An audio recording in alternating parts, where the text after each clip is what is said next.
नमस्कार, आपके साथ मैं हूं विद्यानाथ झा। ब्रह्मास्त्र आप देख रहे हैं। तुर्कमान गेट पर कोर्ट के ऑर्डर से अवैध अतिक्रमण को हटाया गया।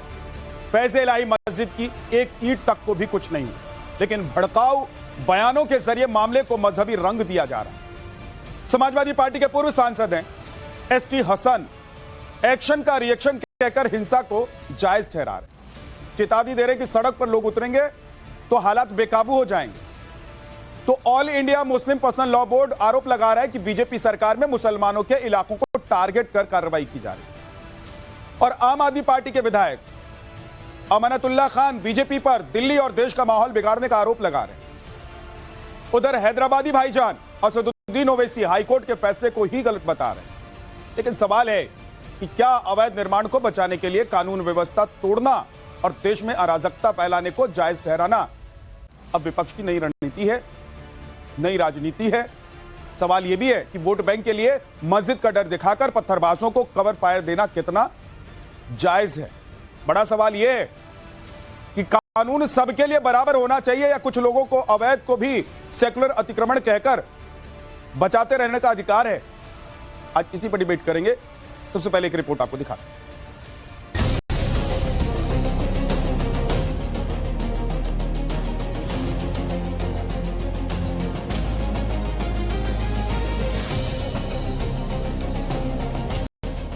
तो एक्शन का रिएक्शन तो हो नहीं था। देखिए, अगर जनता सड़कों पर उतरी आई तो हालात बहुत काबू से बाहर हो जाएंगे। माहौल को उकसाकर, डाइवर्ट करके, भ्रम पैदा करके इंडी गठबंधन के दलों में जो आपसी प्रतिस्पर्धा है कट्टरपंथी वोटों के लिए, ये उसका एक अंग है।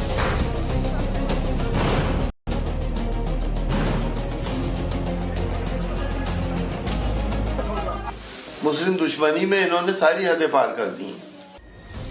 दिल्ली के तुर्कमान गेट पर पत्थरबाजी और बवाल की घटना को लेकर जांच और एक्शन दोनों तेज हैं। कुछ पत्थरबाजों की गिरफ्तारी के बाद दिल्ली पुलिस ने 30 बवालियों की पहचान भी कर ली है और उन्हें दबोचने के लिए ताबड़तोड़ छापेमारी जारी है। इस मामले में एक यूट्यूबर सलमान की तलाश तेज कर दी गई है। सलमान पर आरोप कि उसने इलाके के लोगों को इकट्ठा होने के लिए कॉल दी थी। लेकिन पुलिस की कार्रवाई के साथ साथ सियासी बयानबाजी भी उतनी ही तेज होती जा रही है। ना भड़काऊ बयानों का सिलसिला थम रहा है और ना ही मामले को मजहबी रंग देने की कोशिश। और इस कोशिश में सबसे आगे नजर आ रहे हैं समाजवादी पार्टी के नेता। इनमें से एक का नाम है एसटी हसन, जो हिंसा पर सवाल उठाने की बजाय सरकार को खबरदार कर रहे हैं कि जनता सड़कों पर उतर आएगी तो हालात बेकाबू हो जाएंगे। देखिए, अगर जनता सड़कों पर उतरी आई तो हालात बहुत काबू से बाहर हो जाएंगे। उन्हें बहुत सोच समझ के और ईमानदाराना तरीके से कार्रवाई करनी चाहिए। जो जायज है बस वो करें। सबसे हैरान करने वाली बात यह कि हसन साहब पत्थरबाजी को आंदोलन बता रहे हैं। पत्थरबाजी की वारदात का बचाव करते हुए तर्क दे रहे हैं कि जब कहीं एक्शन होगा तो रिएक्शन तो होगा ही। इसी के साथ ही वो अतिक्रमण के बहाने मुस्लिमों पर जुल्म किए जाने का आरोप भी लगा रहे हैं। अतिक्रमण के नाम के ऊपर उत्पीड़न जो किया जा रहा है, तो आदमी कब तक आंदोलन नहीं करेगा।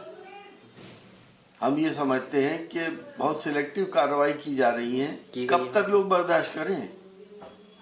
कब तक इस तरह से गिराई जाएंगी मस्जिदें और मदरसे और बाकी चीजें? क्या कल को जामा मस्जिद दिल्ली का भी कोई प्रमाण तो है नहीं, कोई उनकी प्रॉपर्टी का कोई लिखित आधार तो है नहीं, वो भी अवैध होगी। उसका कोई नक्शा पास नहीं है, वो भी अवैध होगी। कल को ये जामा मस्जिद दिल्ली शाही मस्जिद को भी गिराने पहुंच जाए तो क्या इनसे क्या भरोसा है। मुस्लिम दुश्मनी में इन्होंने सारी हदें पार कर दी। एसटी हसन का यह भड़काऊ बयान तब आया है जब फैज़ इलाही मस्जिद के पास हुई पत्थरबाजी को लेकर दिल्ली पुलिस समाजवादी पार्टी के सांसद मोहिबुल्लाह नदवी से पूछताछ की तैयारी में है। सूत्रों के मुताबिक दिल्ली पुलिस पूछताछ में शामिल होने के लिए नदवी को नोटिस जारी करेगी। ऐसे में बीजेपी ने समाजवादी पार्टी समेत विपक्षी दलों पर सीधा हमला बोला। बीजेपी का आरोप है कि पहले हिंसा भड़काई जाती है, फिर उसे सियासी कवर फायर दिया जाता है। वहां पर भड़काऊ नारे किए जाते हैं, पत्थरबाजी होती है और समाजवादी पार्टी के सांसद 1:30 बजे रात को वहां दिखते हैं। अब ये प्रश्न उठेगा वहां कर क्या रहे थे। गलत अफवाहें क्यों फैलाई जा रही थी? अब एक दूसरे उनके पूर्व सांसद कहते हैं कि प्रतिक्रिया तो होगी। कैसी प्रतिक्रिया होगी? एक और समाजवादी पार्टी के नेता कुछ दिन पहले कहते हैं कि बांग्लादेश जैसी स्थिति भारत में होनी चाहिए। एक के बाद एक समाजवादी पार्टी के नेता के बयानों और कारनामों को देखते हुए एक गंभीर सवाल यह उठता है कि ये चाहते क्या है? कहीं ना कहीं अमन जो है भंग हो, भड़काऊ भाषण हो और देश में कानूनी प्रक्रिया के ऊपर में पत्थरबाजी हो। इसका जवाब तो अखिलेश जी और उनकी पार्टी को देना पड़ेगा। तो कुछ ऐसे अराजक तत्व एक सांसद के, समाजवादी पार्टी के सांसद के भड़काने बहकाने पर जाकर पथराव करते हैं पुलिस पर, ऑफिशियल्स पर, और इस किए गए पथराव का कवर फायर, बचाव करने का काम भी समाजवादी पार्टी के नेता एसटी हसन करते हैं। इसको मैं कहता हूं बीबीसी। ये पहले भड़काएंगे, बहकाएंगे और फिर कवर फायर देंगे। कोई मस्जिद को छुआ नहीं गया, मस्जिद की एक ईंट को छुआ नहीं गया, पर मस्जिद टूट गई ये कहकर वहां पर पथराव कराया गया। और अवैध अतिक्रमण पर भी अब ये गुड अतिक्रमण और बैड अतिक्रमण, सेकुलर अतिक्रमण और कम्युनल अतिक्रमण किया जा रहा है। बीजेपी नेताओं का कहना है कि ये सिर्फ भड़काऊ बयान नहीं है, बल्कि सुनियोजित रणनीति है, जिसमें अवैध अतिक्रमण को वोट बैंक की ढाल बनाकर बचाने की कोशिश की जा रही है। कांग्रेस, आम आदमी पार्टी और ऑल इंडिया मुस्लिम पर्सनल लॉ बोर्ड के बयान भी माहौल को और गरमा रहे हैं। उधर हैदराबादी भाईजान ओवैसी हाईकोर्ट के फैसले को ही गलत बता रहे हैं, लेकिन लगे हाथ विपक्षी नेताओं पर भी बरस रहे हैं। दिल्ली में सुबह 1:30 बजे तुर्कमान गेट के पास वहां पर एक मस्जिद की जायदाद को डिमोलिश कर दिया गया। ऐसे सफाक तरीके से हाईकोर्ट ने गलत ऑर्डर दिया। आप लॉ एंड ऑर्डर को बिगाड़ रहे हो, आप मुसलमानों को चाहते हो वो सड़क पर आए, आप खून पूरे दिल्ली का, पूरे मुल्क का माहौल खराब हो, आप यही लोग तो चाहते हो। नहीं तो क्या जरूरत थी रात के अंधेरे में बल प्रयोग के जरिए आपको एक जगह को तोड़ देना। हमें ये देखने को मिल रहा है कि जब से बीजेपी की सरकार आई है दिल्ली में, वो अक़लियतों के और माइनॉरिटीज के और खासतौर से मुसलमानों के इलाकों को टारगेट कर रही है मुख्तलिफ हीले और बहानों से। ऐसे बहुत सारे अवैध निर्माण पूरे दिल्ली में बने हुए हैं, लेकिन चूंकि वहां मुसलमान नहीं है इसलिए उसके खिलाफ कोई कार्रवाई नहीं। तुर्कमान गेट इलाके में हुए बवाल के बाद बयानबाजी की बाढ़ ने एक बड़ा सवाल खड़ा कर दिया है। सवाल ये कि अवैध के खिलाफ एक्शन को कौन मजहबी रंग देने की कोशिश में है? क्या वोट बैंक के लिए और तुष्टीकरण वाले एजेंडे के लिए अवैध को संरक्षण दिया जा रहा है? क्या पत्थरबाजी को आंदोलन बताकर हिंसा को जायज बताया जा सकता है? कानून हाथ में लेने को भी अब राजनीतिक दलीलों के तराजू पर क्यों तौला जा रहा है? क्या कानून से ऊपर वोट बैंक को रखा जा रहा है? Bureau report, times now, Navbharat.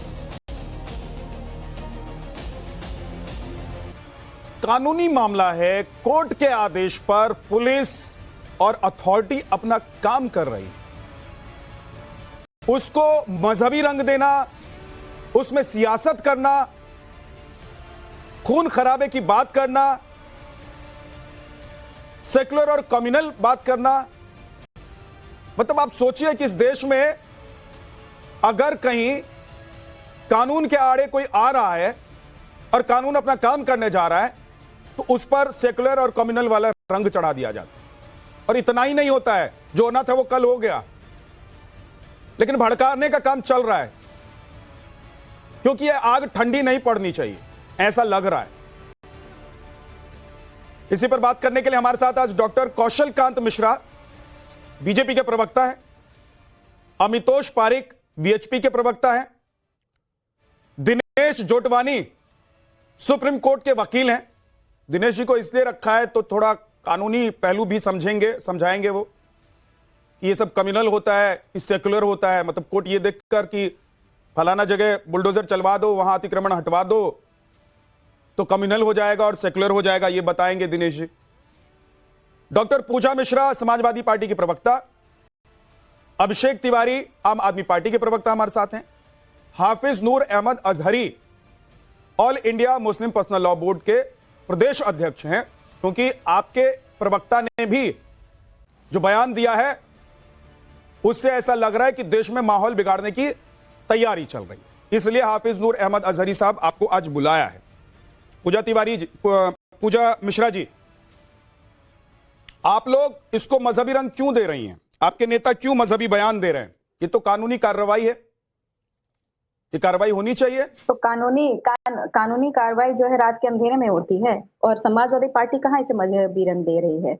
हमें लग रहा है कि जो है मजहबी रंग जिस तरीके से पुलिस प्रशासन या कार्रवाई चल रही वो दिया जा रहा है। आप मस्जिद की बात कर रहे हैं कि मस्जिद के आजू बाजू में जो एनक्रोचमेंट थी उसको डेमोलिश किया जा रहा था रात के 2 बजे। 12 नवंबर 2025 को कोर्ट का ऑर्डर आ रखा हुआ कि 3 महीने के अंदर आपको करना है, और 3 महीने के अंदर कब खत्म होता है? 12 फरवरी 2026 को खत्म होता है।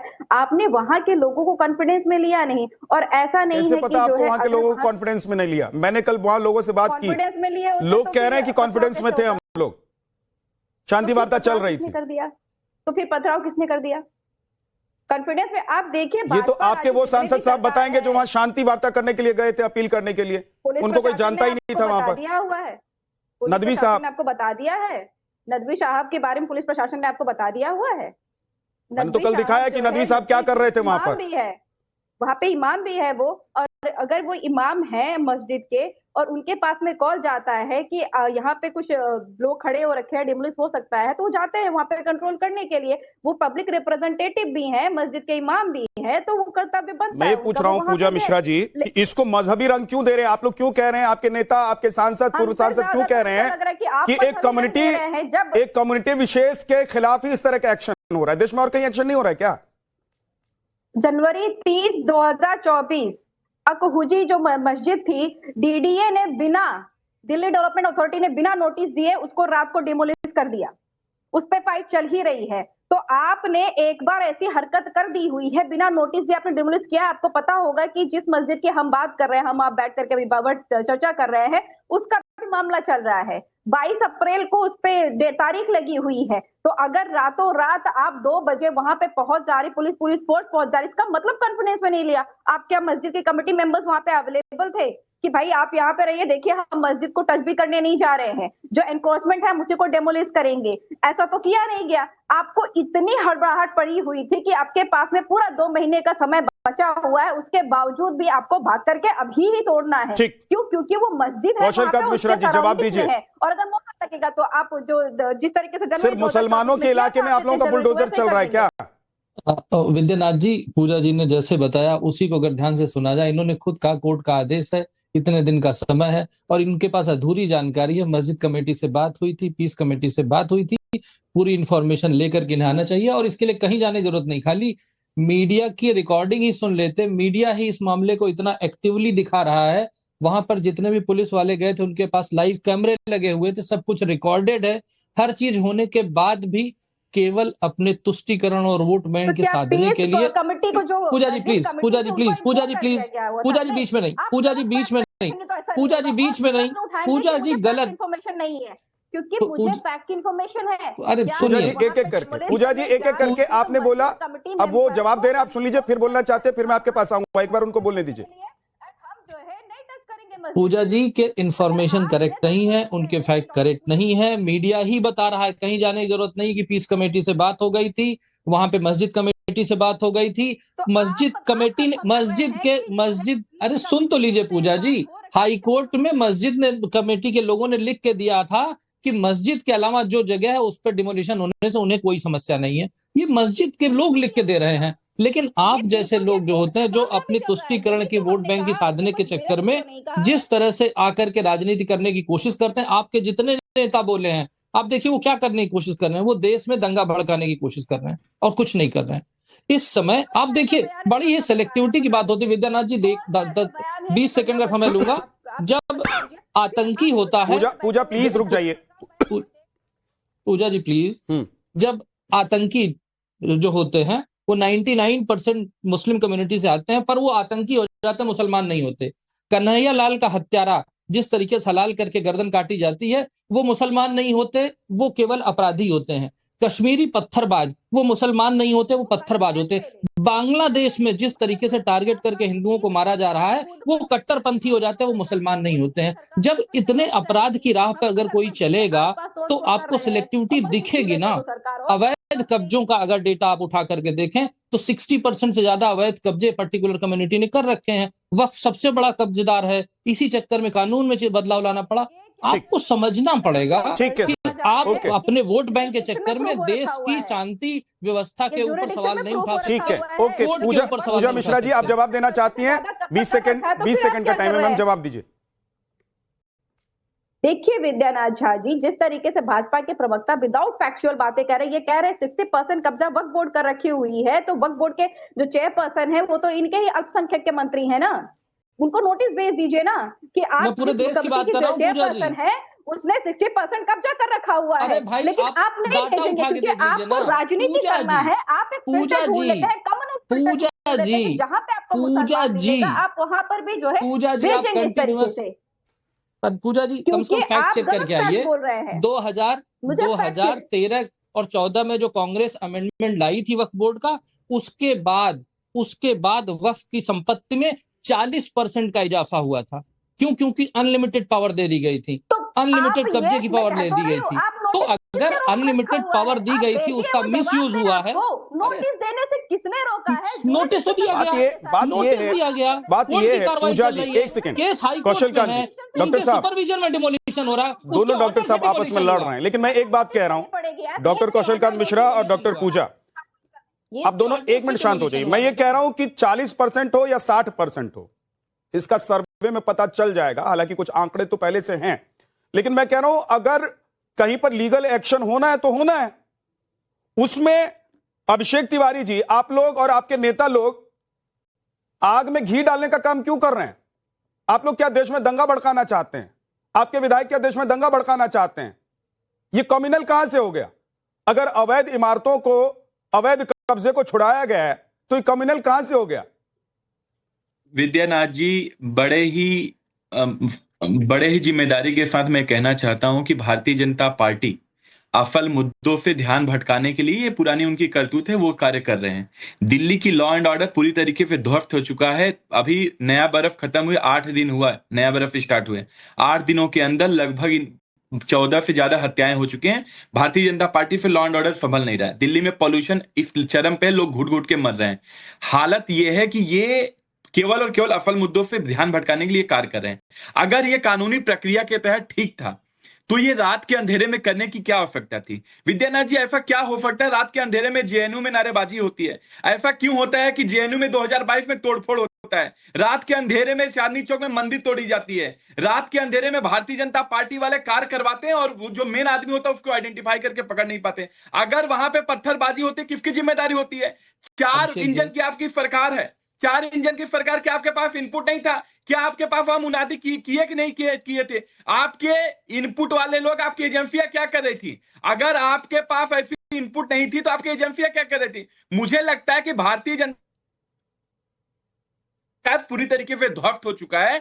ये केवल और केवल अफल मुद्दे पे ध्यान भटकाने के लिए ये कार्य कर रहे हैं, इससे ज्यादा कुछ नहीं। ठीक है, आप एक सेकंड में आ रहा हूं, कौशल जी, एक सेकंड आ रहा हूं। लेकिन तिवारी जी, अभिषेक तिवारी जी, मुझे ये बताइए कि वो तो ध्यान भटकाने का काम कर रहे हैं, आप हिंदू मुसलमान क्यों कर रहे हैं? नहीं, कोई हिंदू मुसलमान बात है, हिंदू मुसलमान के ही नहीं। ये अमानतुल्लाह खान क्या कह रहे हैं? हिंदू के ना मुसलमान के, ये आपकी पार्टी के ही विधायक हैं अमानतुल्लाह। अमानतुल्लाह ने क्या बोला? विद्यानाथ जी आप बता दीजिए। वो तो बोलते बोलते जो वो बोल नहीं पाए, अमानतुल्लाह जी ने वो बोलते बोलते रह गए कि खून खराबा हो जाएगा। कश्मीर में तो खून खराबा होने नहीं दिया, जहां आप लोग कह रहे थे कि खून की नदियां बह जाएंगी। ना, और मोदी सरकार में दिल्ली में खून खराब हो जाएगा। प्रक्रिया के तहत ठीक बात है। अगर ये कानूनी प्रक्रिया के तहत ठीक बात है तो आप सुबह कर लेते, आप दिन में कर लेते, रात के अंधेरे में। मतलब दिक्कत सिर्फ आपको इतनी है कि रात में क्यों हुआ? मतलब और कोई दिक्कत नहीं है ना? नहीं, हमें आपको और कोई दिक्कत नहीं है ना? विद्यानाथ जी, हम आम आदमी पार्टी वाले लोग हैं, संविधान को मानने वाले लोग हैं। अभिषेक जी, मैं ये पूछ रहा हूं, आपकी दिक्कत सिर्फ ये है, आपकी पार्टी की दिक्कत सिर्फ ये है कि रात में एक्शन हुआ। उसका सम्मान करते हैं, लेकिन इस तरीके से अफवाह फैलाना, झूठ फैलाना। जल्दी से कौशल जी जवाब दीजिए, जल्दी से। पूरी तरीके सबसे पहले तो अभिषेक सुन लीजिए, आपने बहुत बोल लिया। आपका एक ही सवाल समझ में आया कि रात में कार्रवाई क्यों हुई। आप जाके कभी तुर्कमान गेट पर टहल के आइए, अगर रात में कार्रवाई नहीं होती तो वहां इतना बड़ा ट्रैफिक जाम होता कि कुछ नहीं होता। और मस्जिद कमेटी को इन्फॉर्मेशन दी गई थी, उनको पहले से लीगल नोटिस दिया गया था, उनको पता था कि 7 तारीख की रात में कार्रवाई होगी। पीस कमेटी की मीटिंग में ये बात कंफर्म हो गई थी, वहां के मौलवी साहब पुलिस के साथ थे, सारी इंफॉर्मेशन थी। बात ये होती है कि जो राजनीतिक लोग वहां पर विजिट करते हैं और उसके बाद जो जिस तरीके से पत्थरबाजी होती, समस्या यहां पर होती है। और पूजा जी, लैंड बिल की बात आप कर रहे हैं ना, 1913 से लेकर 2013 तक 18 लाख एकड़ था, और 2013 से लेकर 2025 तक जो वक्फ में कब्जा किया था वो 23 लाख एकड़ है। ये फैक्ट है, ठीक है। मैं अपने घर से नहीं लाया, इसी से पता चलता है कि किस तरीके से कब्जा किया जा रहा है। कौशलकांत मिश्रा जी, फैक्ट पे कोई जाना ही नहीं चाह रहा है। यहाँ तो सर सिर्फ और सिर्फ बात ये हो रही है, अगर कोई लीगल एक्शन हुआ है कहीं, तो सिर्फ और सिर्फ नेताओं के जो बयान आ रहे हैं, विपक्षी नेताओं के, वो ये बात हो रही है कि हिंदू मुसलमान। वकील साहब, दिनेश जी, एक सेकंड आ रहा हूं मैं, एक सेकंड आ रहा हूं। दिनेश जी, क्या अगर किसी अथॉरिटी को यह लग रहा है कि नहीं, दिन में नहीं रात में हमको जाके एक्शन लेना चाहिए, तो वो नहीं ले सकता है क्या? क्योंकि सारा हंगामा इसी बात पर चल रहा है कि रात में जाकर एक्शन लिया, रात में जाकर वहां पर तोड़फोड़ किए। क्या किसी अथॉरिटी को रात में कहीं जाकर एक्शन लेने का अधिकार नहीं होता है क्या? और कोर्ट ही तय करता है कि दिन में एक्शन लेना है कि रात में एक्शन लेना है? दिनेश जी, देखिए, जहां तक लीगल एस्पेक्ट है, ये वाले ऐसे जो एक्शन होते हैं जिसमें लॉ एंड ऑर्डर प्रॉब्लम हो सकती है, तो कोर्ट आपको टाइम देता है, इतने आप 2 महीने में डिमोलिशन कीजिए, 3 महीने में, वो कोई टाइम नहीं फिक्स करता। वो तो आपका जो लोकल इन्फोर्समेंट एजेंसी है, चाहे वो एमसीडी हुई, चाहे लोकल पुलिस हुई, वो ही डिसाइड करती है टाइम की कि इस वक्त तो बहुत भीड़ होगी, बहुत इनकन्वीनियंस होगी। जहां तक मुझे पता लगा 32 जेसीबीज आए थे उस वक्त, वो दिन के टाइम नहीं आ सकते उस जगह पे। तो ये जो डिसीजन कोर्ट, जहां तक कोर्ट का सवाल है, देखिए मैं कॉन्स्टिट्यूशनल कोर्ट में रोज ही बैठता हूं, और आप देखेंगे क्या होता है, कॉन्स्टिट्यूशनल आर्टिकल 226 में भी जाती हैं बहुत सारी, जिसको पब्लिक इंटरेस्ट लिटिगेशन कहते हैं, और ये भी PIL थी। 10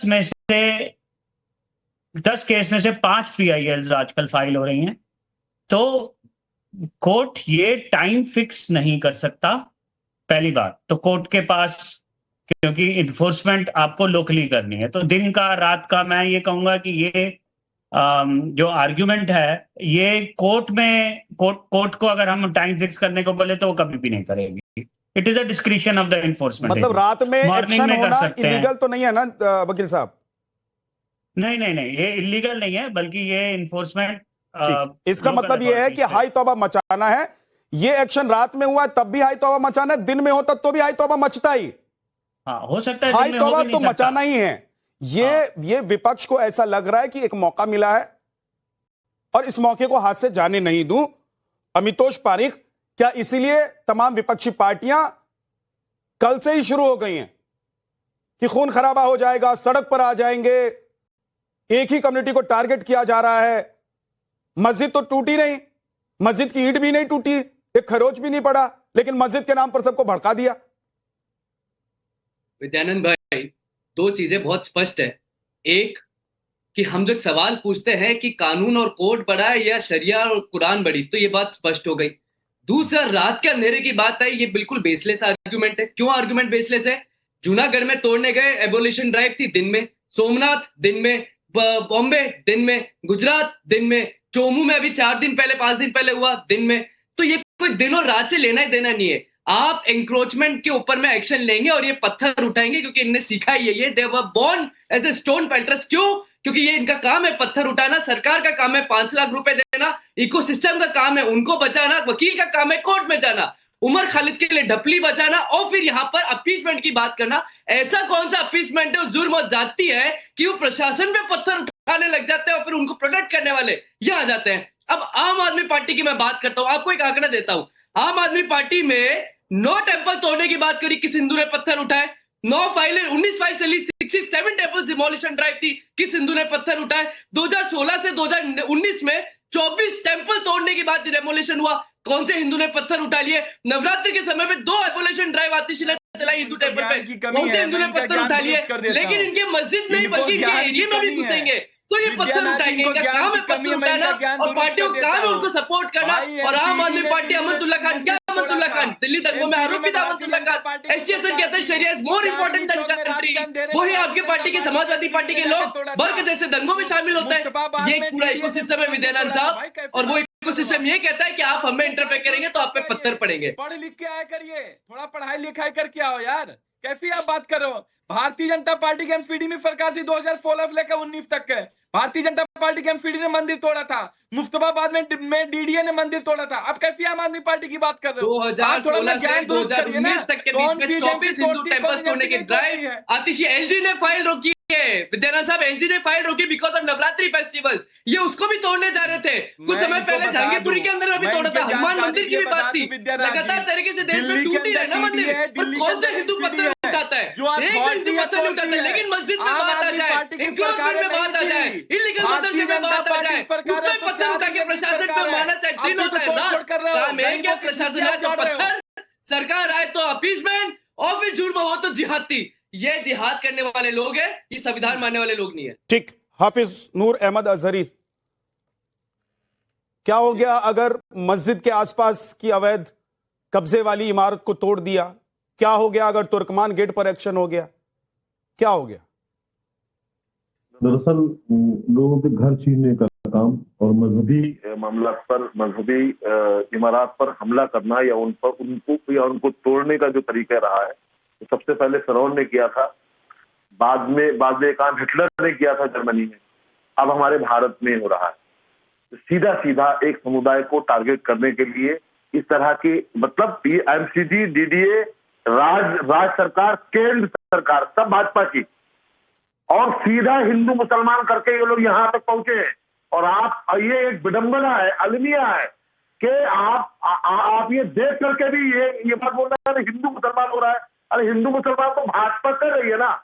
उन्होंने जो मस्जिदों के नाम से, मदरसों के नाम से जो बारूद इकट्ठा किया है, उसे चिंगारी लगाने कोई आ जाता है। लेकिन सच्ची बात यही है कि भारतीय जनता पार्टी जो कर रही है वो आज तक किसी ने नहीं किया। भारतीय जनता पार्टी जिस तरह से हिंदू और मुसलमानों को, हिंदू और मुसलमानों में जो नफरतें बांट रही है वो किसी से छिपा हुआ नहीं है। आज की तारीख में हिंदू समाज के, चाहे वो हिंदू जागरण मंच हो, चाहे वो बीजेपी हो, चाहे वो अजहरी साहब, विद्यानाथ जी 10 सेकंड सुन लो अजहरी साहब सुन तो और भड़काया गया है, ये इनकी स्तर पर मुसलमानों पर टूट पड़े और अजहरी साहब, PSC और पुलिस सीधे तरीके से मुसलमानों को टारगेट कर रही है। अजहरी साहब, कुछ भी नहीं है। सिर्फ एक छोटा सा, आपने हिटलर का नाम लिया, मुसोलिनी का नाम लिया, सारे विदेशी देश को भूल गए। 1000 साल तक मुगलों ने यहाँ पर 5 लाख मंदिरों को ध्वस्त कर दिया, उसको भूल गए। ये सेलेक्टिविटी, ये जो सेलेक्टिविटी है, ये सेलेक्टिविटी जो आप लाते हैं, इसी में आप एक्सपोज होते हैं। क्यों? गलत है क्या? गलत है क्या? अरे भाई, इसमें गलत क्या? नूर साहब ये बताओ ना, नूर साहब ये बताओ ना, क्यों? अरे भाई फैक्चुअली बात करो ना बाबा, इस तरीके। अरे भाई, आप पॉलिटिशियन नहीं हो, आपको भाषण देने की जरूरत नहीं है। नूर साहब, आप भाषण देने के नहीं हो। नहीं, आप मुझे ये बताओ, मैं तो सिर्फ ये कह रहा था कि आपने पूरे विश्व का नाम लिया, अलग अलग लोगों का नाम लिया और अपने मुगलों को भूल गए, जिन्होंने हमारे देश में इतना डिस्ट्रैक्शन किया। अरे हमने तो हमारे देश में जो आक्रांता आए थे उनको हम भूल गए। मुगल का, बांग्लादेश का, और का नाम आप ही लोग लेते हो, हम नहीं लेते। बांग्लादेश में क्या हो रहा है पता नहीं है आपको? बांग्लादेश में क्या हो रहा है, इस पे आज तक बोला आपने? मणिपुर याद नहीं आपको? कोई भी बोला? मणिपुर याद नहीं आता है, अफरोजुल याद नहीं आता? कोई भी तो कानून व्यवस्था अपना काम करेगी। अरे भाई, तो कानून व्यवस्था। नूर साहब, पेट में दर्द क्यों हो रहा है? अगर कानून किया है, अरे नूर साहब, हाई कोर्ट के आदेश के बाद, हाई कोर्ट के सुपरविजन में अगर कोई डेमोलिशन हो रहा है तो वो तो लीगल है। और दूसरी चीज, अरे सुन तो लीजिए, अभी आम आदमी पार्टी के प्रवक्ता ने बताया, अभी आम आदमी, अरे सुन तो लीजिए साहब, अरे सुनिए ना, अभी अरे सुनिए, अभी आम आदमी पार्टी के प्रवक्ता ने, अरे सुन तो लो ना यार, सुन तो लो। आम आदमी पार्टी के प्रवक्ता जी ने अभी बताया कि बीजेपी के समय में कितने मंदिर तोड़े गए। इससे ये पता चलता है कि इल्लीगल ड्राइव में मंदिर और मस्जिद देख करके इल्लीगल ड्राइव नहीं चलती है। जहां पे भी इल्लीगल डिमोलिशन होगा वो लीगल होगा। इल्लीगल डिमोलिशन जहां पे भी होगा वो कोर्ट के आदेश से होगा। जहां पे भी इल्लीगल कब्जा होगा वहां कोर्ट के आदेश से होगा। यानी कि भारतीय जनता पार्टी मुस्लिम और हिंदू मंदिर और मस्जिद तो नहीं कर रही है। एक बात मैं, पूजा मिश्रा जी एक सेकंड रुक जाइए। हाफिज नूर अहमद अजहरी साहब रुक जाइए, एक सेकंड रुक जाइए सर। पूजा जी, मैं ये समझना चाह रहा हूं कि अभिषेक तिवारी आम आदमी पार्टी के प्रवक्ता हैं, अमितोष पारेख वीएचपी के प्रवक्ता हैं, दोनों मिलकर इस बात पर लड़ रहे थे कि कितने मंदिर किसने तोड़ दिए। तो मंदिर टूटे हैं, अगर कहीं पर इलीगली या सरकारी काम के आड़े मंदिर आ रहा था तो मंदिर टूटा है, हटा दिया गया है। लेकिन आज ऐसा लग रहा है कि मस्जिद के आसपास की इमारतों को, अगर अवैध इमारतों को तोड़ दिया है, तो आपकी पार्टी हो, आम आदमी पार्टी हो, विपक्षी तमाम पार्टियों ने अपने सभी मुस्लिम नेताओं को, सांसद पूर्व सांसदों को आगे कर दिया कि भाई जाओ मैदान लूट लो। क्यों कर रहे हैं आप लोग ये सब? देश में क्यों कर रहे हैं आप लोग ये? हिंदू मुसलमान, ये हिंदू मुसलमान का मुद्दा है क्या? विद्यानाथ जी, आप कह रहे हैं कि हम हिंदू मुसलमान। पहली बात तो ये जान लीजिए कि भारत की आजादी के बाद में जो भी मुगल की बात चल रही थी ना, तो मुगलों के बाद में अगर किसी ने मंदिरों को, पौराणिक मंदिरों को तोड़ने का सबसे ज्यादा कार्य किया है तो भाजपा ने किया है। हमने काशी नगरी और प्रयागराज में देखा हुआ है किस तरीके से रातों रात सारे मंदिर तोड़ दी गई हुई थी। और मंदिर से 1.5 किलोमीटर दूर पे गोली मारती है, पूरे सरयू को लाल कर देती है, शंकराचार्य पे लाठीचार्ज कराती है, 84 कोसी परिक्रमा बंद कराती है। समाजवादी पार्टी पूजा जी और शंकराचार्य नहीं मानते हैं, और तब अभी मुक्तेश्वरानंद जी शंकराचार्य नहीं थे, आपको जानकारी ज्यादा नहीं है। तब वो शंकराचार्य नहीं हुआ करते थे, तो समाजवादी पार्टी ने शंकराचार्य पे जो है नहीं जलाई थी। और आपने भव्य राम मंदिर का किया जो है उद्घाटन, मंदिर का पताका चढ़ाने वाला कार्य किया, और उसमें शंकराचार्य जी को निमंत्रण देंगे तो आप तो दूर ही रहिए। आप घर से बात करने वाले नहीं है, तो अध्यक्ष बनाया था। अरे समाजवादी पार्टी ना बोले, समाजवादी पार्टी ना बोले, ऐसा धार्मिक बात करने वाली पार्टी बोल नहीं सकती। भाजपा का एक ही नियम है कि किस तरीके से जो है। एक सेकंड इतना हिंदू इधर मत भटकिए, मुद्दे पर रहिए। पूजा जी, मैंने सवाल पूछा कि क्यों इसको आप लोग मजहबी रंग देने की कोशिश कर रही हैं। ये तो कानून, लॉ एंड ऑर्डर का मुद्दा है। लॉ एंड ऑर्डर अपने हिसाब से उससे निपट लेगा। अगर पत्थरबाज आए तो उनको पकड़े भी जा रहे हैं, वो 5 लोग गिरफ्तार हो गए थे कल, है ना, और बाकी जो बचे हुए हैं वो सब भी पकड़े जाएंगे, सब सीसीटीवी में है। मैं ये पूछ रहा हूं कि जब मंदिर टूटा तो सबको लगा कि नहीं ये लॉ एंड ऑर्डर का इशू है, सरकारी काम के आड़े रास्ते पर कोई मंदिर आ रहा है तो उसको तोड़ दीजिए, अवैध जमीन पर कब्जा करके किसी ने मंदिर बनाया उसको तोड़ दीजिए।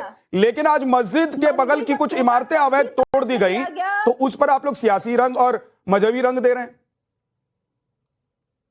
किसने रंग और मजहबी रंग दिया? भाजपा सरकार। मैं आपको फिर बता रहा हूं, आप क्रॉस चेक कर लीजिए। 30 जनवरी 2024 अंकहुंजी मस्जिद को बिना नोटिस को डीडीए ने नहीं तोड़ दिया, बिना नोटिस के तोड़ा ना। अगर जो है कल वहां पे अफवाह फैली परसों रात को, तो अफवाह ना फैलने की जिम्मेदारी किसकी थी? प्रशासन की जिम्मेदारी थी कि अफवाह नहीं फैलना चाहिए। और ऐसा नहीं, जहां पे भाजपा राजशासन है वहां पे पुलिस और जनता के बीच में संवाद बैठता ही नहीं है। चाहे वो ऋषि की यहाँ पर मेरा अनुरोध है, एक सेकंड कौशल जी, उनको बोल लेने दीजिए पूजा जी को, उसके बाद बोलिएगा। रुक जाइए थोड़ा। मस्जिद था, कौन सा मंदिर था वहां पे? कौन सा मस्जिद मंदिर था? जब ऋषिकेश में, हल्द्वानी में आप रेलवे की जमीन हटाने के लिए गए थे, आप गए थे जमीन हटाने के लिए, फॉरेस्ट की जमीन हटाने के लिए, पर वहां के लोगों ने भी पुलिस पर पथराव कर दिया ना। क्यों कर दिया? क्योंकि प्रशासन जो है ये कार्य करता ही नहीं है कि हमें संवाद बिठाना है। वो देखता ही नहीं कि कोर्ट ने टाइम ड्यूरेशन इसीलिए दिया हुआ है ताकि आप वहां के जो पीपल है, जो लोग हैं, उनसे संवाद बिठा करके उनको कॉन्फिडेंस में लेकर के तब कार्य करिए। भाजपा के प्रवक्ता ने पीस कमेटी को पता था जब डिमोलिश हो रहा था सराउंडिंग में, तो क्या पीस कमेटी वहां पे थी? पीस को जानकारी थी? अगर वो जानकारी थी तो मुझे लगता है फ्रंट पे आकर के कहती कि भैया ये हमको जानकारी, मतलब पत्थरबाजी अगर वहां पर लोगों ने की, अफवाह फैला दिया, तो वो जो पुलिस गई थी उनकी वजह से, एमसीडी गई थी उनकी वजह से, या जो नेता गए थे उनकी वजह से? मुजफ्फरनगर दंगा हो गया था, मुजफ्फरनगर दंगा हो गया वो समाजवादी पार्टी की वजह से हुआ था क्या? विद्यानाथ जी नहीं, आपको पता है इस पे कन्विक्शन कौन हुआ था?